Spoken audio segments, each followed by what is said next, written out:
Bilaman, hozir quyida keltiriladigan muammolardan hech bo'lmaganda ikkitasi sizda bor. Gijjalarni yo'qotuvchi katta qorni borlarga maxsus massajyor apparatlar, bo'g'im og'riqlari, revmatizm, artrit, poliartrit, osteoxondroz, bo'y pastlik, buyrak, jigar, oshqozondagi yallig'lanishlar, protein, kreatin, geyner, aminokislota kabi barcha turdagi sport ozuqalarini sof savdo onlayn magazini orqali topishingiz mumkin. Butun Rossiya va O'zbekiston bo'ylab yetkazib berish xizmati mavjud.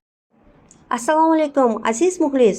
Bo'lishi mumkin emas. Ukraina rahbari Rossiya ukrainliklar o'rniga rossiyalik harbiylar jasadini Ukrainaga yuborganini ma'lum qildi.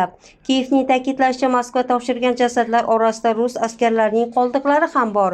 Ukraina rahbari halok bo'lganlarning birining jasadi yonidan chiqqan Rossiyaga oid hujjatlarni e'lon qildi. Ukraina ichki ishlar vazirligi rahbari Igor Klimenko Rossiyani Kiyevga halok bo'lgan askarlarning niqobi ostida o'z harbiylarining jasadlarini topshirayotganini aybladi.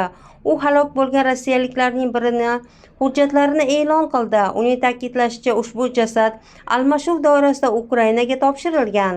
E'lon qilingan hujjatlar Aleksandr Bugayev nomiga berilgan. Klimenko uning jasadi yonidan topilgan harbiy guvohnoma, jeton va harbiy qism qo'mondanining buyrug'idan ko'chirma suratlarini namoyish etdi.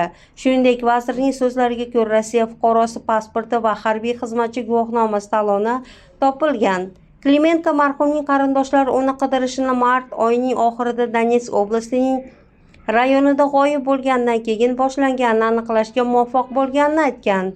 Bu Rossiya o'z xalqiga mensimay munosabatda bo'layotgani, ularning jasadlarini ukrainalik harbiylar jasadi sifatida ko'rsatayotgani yana bir isbotidir. Bu Rossiya uchun inson hayoti naqadar ahamiyatsiz adolat, yoki bu shunchaki ularning oilalariga to'lovlardan qochishning bir usuli, lekin baribir pul to'lashga to'g'ri keladi. Biz bu jasadlarni qaytarib beryapmiz, degan vazir. Topilgan hujjatlarning haqiqiyligi tasdiqlovchi mustaqil dalillar yo'q. Rossiya tomoni halok bo'lgan harbiylarning hujjatlarini e'lon qilishni yuzasidan izoh bermadi.